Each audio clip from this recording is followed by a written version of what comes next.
Okay, I'm going to be making a quick tutorial here on how to set up the IK through the Roblox to Blender plugin. And as you can see here, I have a standard R15 rig. So without further ado, let's get into it. I'm going to quickly rebuild the rig here. I'm going to go Control Tab to be into pose mode. So now to create IK, the easiest and most simple process to do it is honestly through the plugin itself, which if you don't see this, you just tap N, it'll pop up RBX animations as long as you imported it through File, Import RBX animations. So that way this will show up. So just shift click these 3 bits here for this, or however, whatever IK you need. So for me, I'm wanting to IK the arm, but not have the hand follow the IK.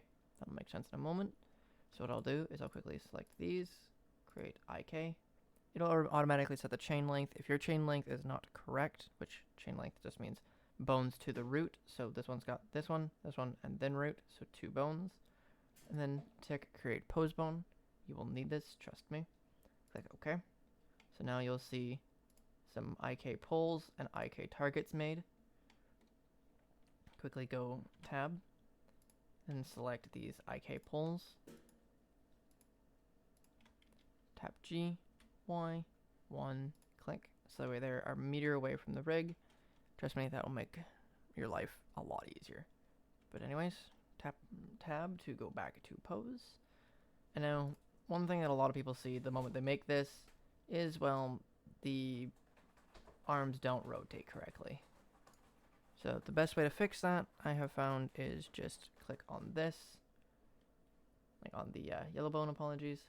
Click the bone tab, click transform to hide it, open inverse kinematics, lock your Y and Z and your limit X, make sure that's ticked.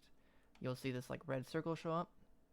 Now that circle is the radius of which the bone can rotate, though if you try to move it right now, it is stiff. There's a reason for that, and that is because the bone itself is completely straight. Therefore, Blender can't figure out where it's supposed to rotate. We will be fixing that in a moment. But first off, make sure to set this value here to -.145. Apologies, so negative 145 degrees, and set your maximum to 0 degrees. That way, you will have only this rotation of bend. Do the same on this arm. 0, -145. And for your legs, it is the same, but in reverse. Take your Y and Z to lock them. Take your X, set your minimum to 0, and your maximum to 145, or whatever value you deem needed. 0, 145. Now, again, as I have stated, you'll see that your bones currently do not rotate for anything. That is because, again, they are straight. Thankfully, there's a simple, very easy fix for it. Select both of the arm bones here, tap R, X, point 2, and then enter. So that'll give them very fine rotations, and then you'll notice now they bend perfectly fine. But if you, say for instance, don't like how much the arm kind of clips into itself, retake this, you can change it. Say for instance, -120. There you go. But I will reset the location on that, and I will reset it back to 145, as that is something I personally use. But it's up to your discretion. Now, if you're curious as to what the pole bones do, as you can see here, they control the rotation of the IK. Now, something I have seen people talk about is the hands inheriting the rotation from their parent bone. We will fix that in a moment. First off, quickly, don't forget to change these. RX. Now you're going to need -0.2. And there you go. You will have your legs working. Now, as I said, as you can see, your foot and your hand kind of, well, they follow the arm. Sometimes you may not want that. The best way to set that is, really quickly, I'm going to reset these.